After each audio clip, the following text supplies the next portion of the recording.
Welcome to another episode of the Married Game Podcast. We are the voice you trust when it comes to lust. We are who you hire when she lacks desire. And when bees get together, they call it a swarm. What do you do when your wife acts like a school-marm? That is the topic of today. It's the question that came through. Yeah, I need a bag, bruh. Send it through quickly. I'm making his dog like I'm in the big leagues. Yeah, I told him I'ma hit it out of stance. I deserve another 100. Jessie Joy, you look great today. Oh, thank you. Yeah. So we're going to do a little divergent episode today. We want to go a little Q&A for the show. So I'm here for it. I think it's fun. I always like hearing other people's questions answered. My favorite podcast is a Q&A podcast. Mm-hmm. And I find myself, even if I don't have the same question that the people who ask the question, the answer seems to always be illuminating. Mm-hmm. And this seems to be the station people check into. This is the station for illumination. And I think we need to shine some light really, really bright to make sure people can see in the night. What do you think about that? Is that your new country song? Yeah, it's my new country song. Yay, yay, Oh, no, yay, no, no. yeah. Well, they need the yodel. I mean, it can't be a country song without the yodel. Oh, gosh. It's been a while, and I think we're kind of both semi-committing to ourselves to do this a lot more often because we've been kind of lacking. Slacking. Yes. And I hate that, actually. Mm-hmm. I feel like we've gotten really busy with some other things, and Yeah, I that's think moms would unfortunate. understand like spring break and then like this or that, yeah. things get Yeah. thrown at. Yeah. Yeah, that's a really good point. Yeah. Okay, so when bees get together, they fly in a swarm. What do you do when your wife's acting like a school-marm?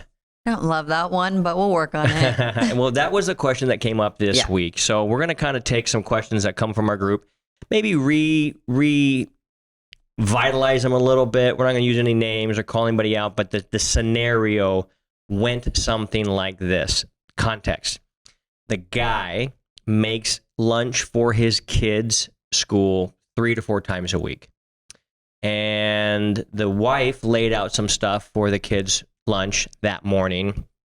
And when the dude was eating breakfast with his son, his son's like, nah, I actually don't want that. I want something else. And Dad's like, no problem. So I put the other thing away and made him what he wanted, put it in the lunchbox.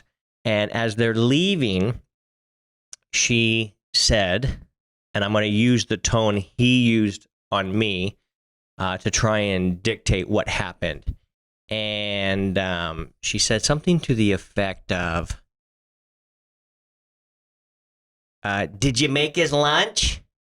Something to that effect. Or She from Wisconsin? yeah, up in that region. It's Minnesota, North Did Dakota, you put South the Dakota. cheese? Yeah, it was this. Did you make sure you did the lunch? Did you make sure you made the lunch or something to that effect? Later that night, he was cooking something for dinner, and I think she came in and said, like, did you remember to do that? Okay, this is how us guys hear it, by the way. So, yeah, did you remember to do the thing? And It's all nasally. and he opened the oven and he was like, it's right there. Mm-hmm. And the question that he asked, that every guy asks, is how do I respond in a situation like that when absolutely not one single human on planet Earth likes being talked to that way? Mm-hmm. What would you advise him? And let's have a discussion about this particular thing. So when you hear this story, first and foremost, what comes up for you? What pops in my mind? Obviously, I don't like the naggy thing. Okay. But initially, my thought is there a reason why she's asking him all these things? So in the history of their relationship, has he done the things? Has he forgot the things? Has he messed up a bunch of times? But now she feels like she has to ask. Okay, so asking in that way then becomes justifiable. It sounds like what you're saying. It's like, no, I'm just wondering why, if she's doing that to him. So Got it. I have a teenage niece living with me, right? And I say, make sure you clean up your mess. This is just for example. Mm-hmm. And she's like, I know. Well, there's a reason why I'm saying clean up your mess is because you have the last 10 times. Right. You understand? Yeah. So I'm wondering what's the backstory behind that. And that might make sense for a teenage niece. This is the husband that creates half the I meals, use the makes all the niece money. as trying to be nice, but I do that to you because you've forgotten. Yeah. I don't do that to you in that tone. I try to ask. I try to say because whatever, or I'd rather not say it again. So would you? And then you do it, and then it's fine. To do something in that tone, like school-marm tone, like motherly, talk down to, I obviously don't think is right. I have known to do that myself, and I don't like to do that. I don't want to do that to you. So I know there's a lot of women out there who do that. And no one wants to be talked to like that. So you're never going to get your point across by talking like that. Yeah. Never. You're never going to win one, or he's never going to listen to you if you keep talking to him like that. Okay.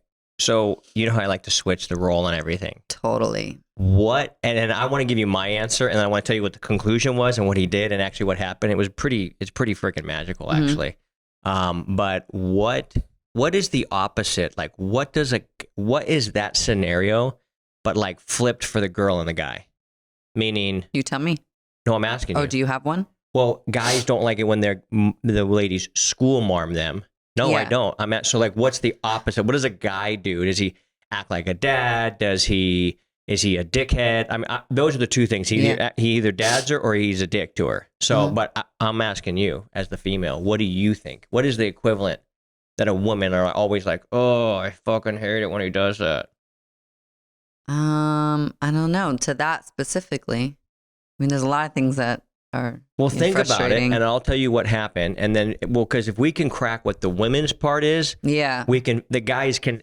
It can open that door to them, be like, oh my God, I don't, you know. Yeah. And then the guy can go, oh, so let me give you an example. So like when I realized that when you feel emotionally neglected, it feels the same way for me to feel sexually rejected. Yeah. It gave me a lot more empathy. And I'm like, oh, motherfucker, dude, I hate that feeling. So I don't want her to have that feeling, right? And we make attempts and we try at least it gives you an awareness to try to be better. So if a guy is like, okay, this school-marming shit is the worst thing that a girl could ever do. If she did on a first date, she's never getting asked back for a second. What is it the equivalent now that a guy does so that a guy can go, oh my God, I make you feel that same way? You know, I like thinking like this. I just don't know if this is going to be perfect equivalent to that. It's just like, let's try it. When women think that men, all they want is sex, or that's all you're asking me for. You don't want to like hang out with me. So you're like, oh, there he goes again, asking for it again. Like, but you're like, there's that tone again, right? I don't know if that's the same. Okay. But I just thought of that. Well, so here's what he did. He asked me, he goes, Keith, what could I have done better? What should I have done better? I said, well, how did she respond? Because he went up and said to her, hey, you did this twice in a day, and I'm not exactly sure, you know, basically, it's like you're coming at me, and he goes, it sounds exactly like your mom. And I said, what'd she say? She goes, oh, okay. And like actually received it. Wow. And stopped. That's great. And I was like, you got to be lying. There's never a lady on planet Earth that's ever done that. That just received the criticism. Well, it sounds like he asked her like in a really like curious, positive way. It sounds as if. Yeah. But now they've been on fire. He's been in the program for a year and they've been really growing and they're all doing awesome stuff. But that being said, I said, well, first and foremost, it sounds like you did the right thing. Yeah. Because if she's like, wow, I recognize that you don't like that, let me try and stop. But I said, there's two things that I would do to analyze any situation. Number one, figure out what the trigger is. Like why a trigger, I hate the word, but it's like a wound. You know what I mean? If I was to go stick my finger in an open wound, you'd be like, ow, man, damn it, stop that. Right? You're triggering my wound. Yeah, you're triggering a response to pull away because you've hit something. So I said, typically, if we don't like it when people school-marm us, there's something going on there. Either we had a domineering or controlling mom. Should you describe school-marm exactly? Oh, yeah, the school-marm. The school-marm is when the woman speaks to a man almost as if she's the school, like, warden. So the school-marm is the which no guy's ever said, man, I can't wait to fuck that mouth that talks like that. Like, it doesn't happen. You know what I mean? I know there's an equivalent for a guy that you guys feel about us that is just like, oh my fucking God. I really think we're gonna find it. I believe we're gonna find it. Yeah, we are. But anyhow, I said we got to figure out what the trigger is, because you really are just, if you're reacting to something like that, in my opinion, this is rough science here, okay? This is rough science. In my opinion, if you're struggling with something like that, there's some sort of insecurity that's hitting on. You must think you're low enough to actually hear it that way, or to receive it, or to even like deal with it. And so let me give you an example. I said, what would George Clooney do in that situation? The highest status man, George Clooney is probably one of the highest status men in our world, celebrity status, all the things. And he would probably look at a lady that did that and maybe just chuckle and be like, that is the most, first of all, it's disgusting, but it's really adorable that you're doing that. He wouldn't get triggered and like try and attack back. Do you know what I mean? Your use of adorable was so demeaning, though. I know, but that's what somebody who's like larger than life would look at somebody doing that and be like, oh, you know, you don't like talk to grown men that way, right? What I was going to say is how he should respond, but he responded obviously amazing. And after now, he had the talk with her, and if that continues, or she, you know, it's natural to do that because our moms talk to us like that, right? So it's like a conscious effort to not do that. Okay, so that's the response, but I'm thinking about the reaction. Okay, go ahead. So now if he continues to do so, then he should use humor in the moment to show her, be like, you know, make a joke and be like, yeah, I'll get right on that, Mom. And she's like, shit, I did it again. That's how she, you know what I'm saying? Well, let's hope that would be a really that. mature human being that could do that. Both ends. When we're in a nice headspace and nice in our relationship, like, we can do that. And I'm like, shit. Agreed. Yeah. Agreed. Okay, so the initial reaction is, why am I being triggered by this? Like, you got to get to the core of like, why does this keep coming up for us as a man? Why do we? I know we all hate it, but like, why? If you mentally are bigger than that, that will help you not to just react like an asshole and respond like an asshole. And like, don't mom me, even though that is the very first knee-jerk reaction every guy feels. Okay. Yep. So having more of an understanding of like, all right, a high status dude isn't going to just sit here and bicker over this. This is like, that's below him. That's a mindset. Second mindset is, understanding the context. Most moms have been talking to kids all day. And you guys as moms are used to just do this. Why don't you do this? And you talk to your little minions like that. And that's just what all moms do. And maybe that's just a mom thing. What's that? You more come home like that. Do I? Yeah. Okay. Well, let me finish the story. And then and another thing. No, just kidding. And then you can fill it in. You can fill it in. But so moms are used to telling kids, hey, do this, do this, do this. Yeah. I said, so honestly, I believe that they get accustomed to that way of talking, and they don't understand that they're now like talking to an adult and your husband, and who you're supposed to respect. So, you would think, right? But this is, I think, why men get so mad at it, because they feel so disrespected. Absolutely. Which is why when I dad you, you hate it, but you feel disrespected, like I'm talking down at you. Yeah, 100%. So maybe me dadding you is almost the same as you marming me. It might not be exact, but ultimately I think the feeling underneath it is like, you know, I'm a grown adult. Right. And the third thing is I think we forget that we're roommates.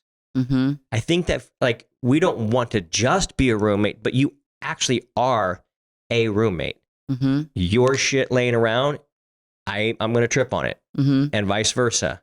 So I think you understand the context. We forget that we're roommates is, you know, also somewhat men get in the habit of their wife kind of acting like their mom, like picking up their shit. So then she's going to feel like that. And so she's going to yell at him like a child. Oh, that's a good point. And so like, who knows their backstory of their relationship and how long that's been going on too. Yeah. Because then you kind of feel like you're the child, like, oh, I got, you know, say if I had 2 kids, I got 3 kids as my husband, you know, it's because you feel that way too. You're picking up after them, you're making their lunches, you start to. But there's a piece of that a lady wants to take care of her man. Absolutely. So it's I feel like a lot of the mistakes that people make in marriage is they get so general with a concept and they don't understand the nuance of like, yeah. I do want you to love me and I want you to take care of me in certain ways and I don't want you to cross the line. Yeah. And you do want me to take care of you and dad you and spoil you and love you, but don't cross the line. Don't talk to me like that. Yeah, so it's. I think that's what we're nailing the hardship of marriage. Then, yeah, it's like there's always a gray area. It's like never cross the line. We always cross the line constantly. Yeah. And then what's even more interesting is that we would be more of a dickhead to our best friend, lover, spouse, partner than we would to a stranger, and that seems to be pretty even across the board. Even though that's what a horrible indictment against us as humans. Not a good look. Okay. So that's the trigger. That's how the context of everything. Now, what do you respond? This is how I said, how did you respond? He just simply asked her. And she's like, whoa. I said, but if I was probably to say that, I didn't say it exactly the way he said it. I'd probably come to him and said, hey, I noticed you did this twice. What's going, I would seek to understand, why do you talk that way? And what do you think I hear? What do you think is being said? But even that is so tough, because here's what I believe happens a lot in marriage is that when somebody hears a different way, they think they're being told they're wrong. Like, I'm right, you're wrong. You and I feel this way around you sometimes, where you tell me your opinion and I just go, oh, that's your opinion. Like, I don't go, oh, I'm wrong. Like, oh, I'm wrong. You just go, hey, I don't basically I got like one plate that I eat all my food on. And I think you prepare them sometimes. I prepare them a lot of the time. And then basically I clean that one dish and that one fork and one knife pretty much every time. Like a bachelor. Yeah, it's really simple for me. Yeah. And it's like, you're like, hey, when you do that, can you just rinse out the sink? Like, swirl the sink. And it's like, yeah, I can try and do that. Now my ego wants to be like, dude, fuck off. And that's a horrible response. It's a horrible fucking response. And it probably did it unconsciously because you didn't do it the next time. Well, I just think if you're going to ask me to do something that I'm not accustomed to doing, it might take me a couple times. Like, oh yeah, hey, look, damn, I forgot about that. Damn, I'm washing all my shit now and I forgot to do the sink thing. Okay, I forgot it. No problem. I think what happens is I don't think a lot of couples compliment each other very much. So I don't think there's a lot of like pluses in a lot of people's categories. So when somebody does hey, when you do this, where's that coming from? And why do you do that? We all take it like it's an attack, because there's no positive front load. And I'm not talking about open the conversation with something positive and then have something negative and then close with something positive. I'm not talking about that bullshit. Dude, if there's no positive for days or week before, it's hard for me to believe that you want my best interest. It's more like I believe you want to try and get me to do something that makes your life easier or better at my expense, which is another horrible fucking frame. Yeah. But that's how I listen to these guys every fucking day when they ask me questions, and I go through shit myself. And it's like, oh, this is a son of a gun. Anyhow, lead with curiosity. Yes. Ask, hey, when you do this, and I say it, and I know it's the right answer, but when your wife gets immediately defensive and you're curious, it is really hard to stay curious. Who does that? Not a lot of people. You know what I mean? It's tough. It is tough. It's damn near impossible. And then that leads to here's the pattern. The fight kicks off. You're about 5 to 10 minutes into the fight, and then you're analyzing how you're fighting, and that's what keeps the fight going for the next 40 to 50 minutes. 100%. What a fucking bunch of amateurs. You said this. It's like, where did we go wrong here? Yeah. I just want to talk about the issue at hand. The other thing that I noticed, so that's basically that question. I thought that was really good. Understanding that a lot of things that your wife does to you or that you do to me, it's just you being you. You have no maybe agenda for being that way, but it triggers me. And I just go, oh my God. And vice versa. I know that happens with you and me. So I think it really leads to us not understanding actually who the other person is or what they're going through in their life. Mm. Can I give an example of last night? I wonder what it is. It's really bad. No, I'm kidding. It's actually a really good. It's a really good example. So you and we were talking about the photo shoot we were going to do today, and we ultimately you felt more stressed about it than I did, and I got to see you act and react in a high stress in what you felt was a high stress situation, and it wasn't high stress for me. So I didn't know that. I genuinely didn't know that. Why are you smiling? Because it was you that stressed me out. Exactly. Yeah. Yeah, but I was fine up until you. I understand it, but the way I heard you repeat back what I did to make you stress, I'm thinking that I didn't know that would stress somebody. I didn't. It's not. And my level of what stresses me out, this is like nothing. We're very different. Yeah. So, but I didn't realize. I'm thinking, oh, she's making the biggest deal out of literally what I thought was nothing. Mm-hmm. And then I was like, oh no, this is actually really happening for her right here in this moment. And what I thought you did a really good, what? Why are you giggling? It's just because, well, I want to say the situation so people know. They're like, what the hell is the situation? I want to know. Well, let me finish indoctrinating first. Because it makes me laugh that I was fine. You stressed me out. Well, that's a perception, right? Yeah. So the perception is you heard some things and it made you think some things. Yeah. And therefore it caused you to feel some things and then you acted a certain way. Yeah. That whole system, that whole loop never entered into my world. No. Until it came through you. Sure.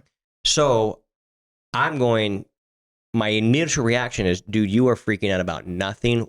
Settle the fuck down. And that's what I want to do. Because if I'm with guys, that's exactly what, if guys are freaking out about something that I don't think is freak out worthy, I was like, bro, you need to man the fuck up. Let's go. Shut up. That's how my initial thought.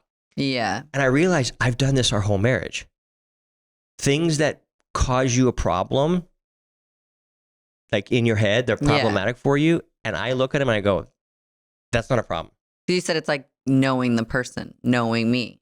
But what you did so good last night is I go, oh, dude, are you genuinely stressed? And now, good thing we went over the incredulity.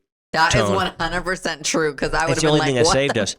Yeah, you used to interpret my tone. Because it sounds like you're saying, oh, you're stressed out over this little thing. It's still judgment with it. But yeah. What's that word? I can never say. Incredulity. Means to give you the benefit of the doubt that you're really wondering why.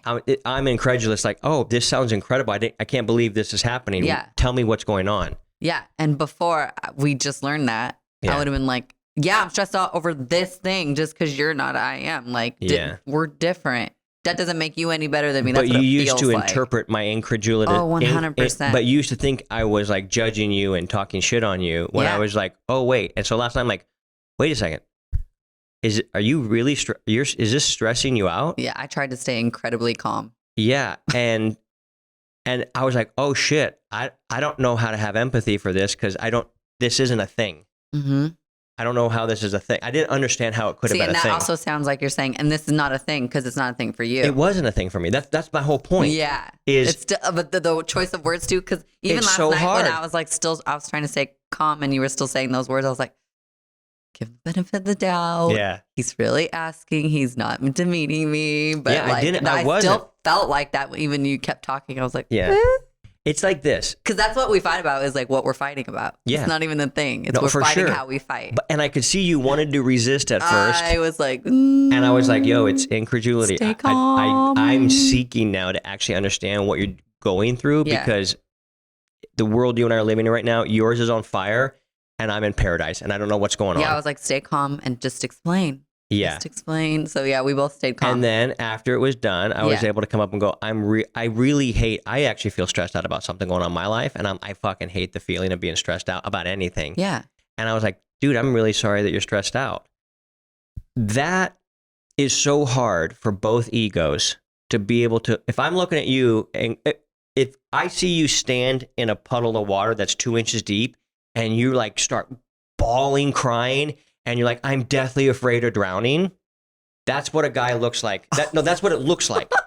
That's how different it You're is. still doing it. Stay calm. No. What I'm saying, but then That's you what it look, sounds but then you look like a guy who's like, I haven't been laid in 3 days, and he's acting like he's throwing a fit. You're like, bro, it's just sex. It goes both ways.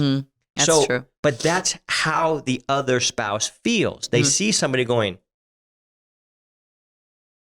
I'm going to give you a better example. When there's times when we're in public where I'll either pay to get to cut line, or if I'll say something. Remember that one night when we had just the worst server ever, and we had like 15 people there, and I was like, hey, we got to get a new server. Those aren't things that necessarily everybody would do, but when I do them, sometimes I can tell you, go, oh, fuck, why is he doing this? Like, I know. That's another great moment. You're like, Keith's making a big deal to himself about something, even though you would have been like, it's not that big of a deal. 100%. So that would have been me in the swimming pool with 2 inches of water, deathly afraid of drowning. So this, I think, is maybe the seed of damn near every fucking argument. Wow. Is we look at the other person and go, how the fuck could you struggle with that? Yeah. Because I believe that guys think women are little men with long hair, beautiful boobs, and a That really may be nice. so true because you talk to me like that. I'm like, don't talk to me like that. I'm telling you, I started pulling the string, and I'm like, oh fuck, this is way deeper Like I than I can't thought. talk to you like my girlfriends, right? Like kind of the same thing. Or the way my mom talks to me is that school-marming. Yeah. Like I can't talk to you that way. It doesn't go over well. It's Yeah. kind of the same. And I just don't. I think my temptation is to be like, I fucking wish it was easier, Yes. but it's not. It's not. Which kind of leads us to the next question.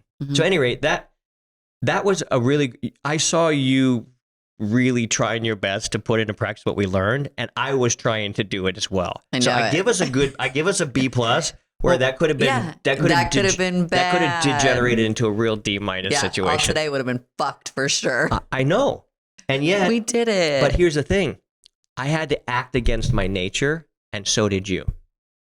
Yes. That's not taught in fucking Sunday school, coach. It's not taught anywhere. Yeah. That natural Except reaction. here, everyone. There we go. You're not going to be the same when you listen to Married Game. Oh, my gosh. All right, she. So, but here's the thing. I go, why can't she handle it? Why can't she just be more easygoing? Like, this is really fucking simple. 1 outfit, 6 outfits. There's no big deal. And then you go, there he goes again, just throwing shit together. Those words just trigger. I know. That was our fight, everyone. That was our total fight. Yeah. But the whole time we were like trying to get ready for this shoot, right? And I'm like, okay, what should we wear? What should we wear? Like every day. Yeah. And then the night before, you're like, I don't know, just bring everything, just throw some shit together. Like, let's just do it all. And I'm like, I'm gonna kill you. Yeah. It's beautiful. Is it? And what the most beautiful thing is you're quoting words back that I didn't say, but it's what you heard. Oh, I wish we had a camera. I know. At that point. I told you. This is why I wish we could record ourselves. We might have to. I never said we're going to just throw it together. I did not say those words. That's what you heard. I know that's what you heard. Because you're like, how could we have known about this for 2 or 3 weeks, and now we're just last night trying to figure it together? And I actually. And then you're like, what are we going to wear the night? I'm gonna literally. I think I said, "What are you going to wear?" Because I already told you what I told you. I'm going to wear this shirt, this shirt, this shirt, this pant, this pant, this pant. What are you going to wear? Remember? Anyway, yeah, Remember how it was clear before it was? that, and then I asked that. But that's fine. Right. Still triggered. Are we fighting about what we're fighting about? Oh, that's so stupid. You just gotta I love let it go. We just gotta let it go. But the big realization is we're really different. Yeah. But like to just accept it, like, and to expect it, and to be like, dude, you know what my answer on this one? My answer is black, and there's a really good chance hers is going to say white. You know what? I have a really good thought. Oh, share it with the okay, audience. you would share it with the class. never. You know how we like to put things in a different story for it clicks better? Why do we? It's like we're fighting about our fighting, but we're talking about our story with another story with another story. Story it up, dude. Story Anyways, me up. Story me up, girl. Okay, if you saw baby, like baby Jovi. Oh, sweet baby Jovi. You wouldn't go to her and talk to her like an adult or another man. You just already know this is the way I talk to my baby. So you should just learn and already know this is how I talk to my wife. Mm. And just, it's, And vice versa. no, just me, just baby me. And vice versa. So it should just be automatic that Yeah. we should learn that, and it should just be automatic. Yeah. So you don't talk to my baby like that. Don't talk to this baby like that. Yeah. That's a good point. Thank you. That is a good thought. Thank you. That's a really good thought. That's just true. That's just true. I know, right? IKR. You know why I think we have a hard time doing that? Takes longer. Well, it's like the school-marm thing. We're talking to our kids that way all day. And then you're talking to your guys all day. So we're both need to give grace and both let each other know with humor after the fact that we already said we hate it. To remind each other, like, oh shit, I'm doing it again. Yeah. Say if you talk to me like a man, I'd be like, all right, bro. And you're like, ah, shit. You know? Yeah. Yeah. Let's just be nicer that way. That would be good. You ready? I think so. All right, good. We'll see. You start. No, I'm kidding. Remember that one time we had a fight and I was like, let's just put this down, our swords and shields down. Did you? I did at that time. I was really good at that time. You were so amazed. I probably was. I remember. Growth. We love growth. That kind of comes to this like third piece where I've got a theory. I want to run it past you. So this is the Q&A. Now this is the Q, my Q with your A. All right. All right. Yep. The temptation is to want to be with somebody you just get along with. Mm-hmm. And in every situation where you just know each other, like you grew up together. I know, right? And I think everybody in their relationship, when I say everybody, not everybody, there's obviously an exception. There's going to be somebody I'm like, not me. Okay. But everybody. Mm-hmm. If it's just rare to see, it's really rare for me to see a couple that's on fire, has passion, like really like looks and does and is the thing that most people want to become. And it's just really easy for them.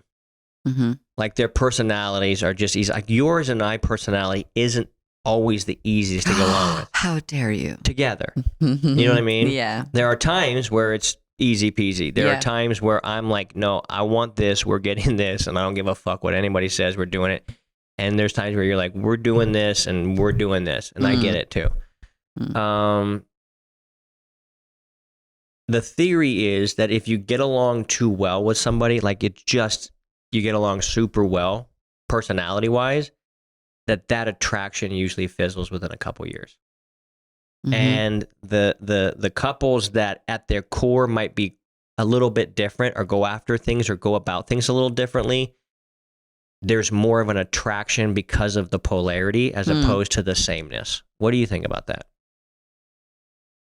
You know, not everything's a certain way. There's always that gray. But yeah, I think overall that seems to be true. Because you're not the easiest human being I've ever gotten along with. And I know for a fact I'm not the easiest human being you've ever gotten along with. Yeah. Yet, here we are. You're my favorite human being to be with. And you're my favorite human being to hang out with. So it's like I have the most exciting times with you because things get a little crazy. You're a little out there. You know, we like to do some fun things. So you are the person I've had the most exciting, fun times with. Mm-hmm. And we fight. And there's other people that it might just be easier. Yeah. And there's other people, like for me, when I want to talk about deep spiritual things, you and I don't really talk about that much. You know what I mean? That's not like our jam. It's not like something we're like, oh, dude, you know, have you entered the vortex and what happened? We never talk about my gummy tent anymore, or really ever. I just ask if you've come up with anything, but like the details of it. No. Yeah. But that's not interesting to you. When I got two buddies like Taylor and Dan, like we talk about, they want to know the nuance. Like, well, what happened next? And then, you know what I'm saying? Yeah. So I think there's just different facets of who we are as humans that we connect with other humans on as a thing. Okay, I got another cue for you. Okay. Another cue for you is this. Where did you get your vision for an epic marriage? Like, what is your example? What did you see? What was your example that was your thing that you go, that's the thing. I want that, and I don't want to settle for anything less. That's easy. Oh. Pray tell. And I had talked about this in the episode All About Me. Yeah. My parents, because like this scenario pops in my mind, this childhood memory that I come home from school. I'm looking all over the little house that we have. Where's my parents? I look in their room. I'm like, what the hell? Like, and I hear something and I go to the, is that good? You were just hitting red. I didn't want that to happen. And so I hear something and I go to the backyard and they're in the hot tub outside hiding from the kids, having their time together. Mm-hmm. Even like I'd be, they would get ready. They're going somewhere. I'm like, can I go? I always wanted to hang out with my parents. I never was embarrassed by them. Mm-hmm. They're like, no, it's just us. They were always just like sneaking away, getting away, giggling, like hanging out. Yeah, they fought. Yeah, they didn't last, like all the things. But those little memories pop out to me that I was like, oh, that's so cute. I want that. That's beautiful. I think that our vision creates our vision. Like what we see with our actual two eyes has a really massive effect on like what we see in our brain of where we want to go. So you saw that as a kid. You saw two people having a lot of fun, like actually stoked to be with each other. Yeah. I never saw that. Yeah. Until because I didn't see it growing up, it's what I go, I want that. And I remember when I was 15, Dana Point, I was like, dude, I want a best friend who I want to hang out with naked, right? That was like the goal. And I never saw that. I married a gal that I wasn't attracted to, to do the Lord's work and all that stuff. But once I kind of came out of that, I remember I was about 26. Actually, I hadn't come out of it yet. I was 26, and I was down at a pastor's conference, and I saw this guy named John Corson, who I think was just a fantastic communicator and good dude, really good dude. And I saw him and his wife, who happened to be 14 years younger, and she was really, really beautiful, like objectively beautiful. And they were walking across like somewhere on the campus, and they were walking hand in hand, and you could just tell they were the best of friends. I mean, you could tell they were stoked to be with each other. You could tell she loved the shit out of him. You could tell he loved the shit out of her. And it was the thing. And that was actually the moment for me, as I've been really thinking about it, that I was like, I have to have that before I die. Like that became the North Star without even me knowing. It's because I saw it with my eyes. That's so cute. Isn't that crazy though? She may be out there for you. No. I'm just kidding. No. Her name was Tammy. Could you imagine? He called her Tambo. I said your girl is still Yeah, out I there. know.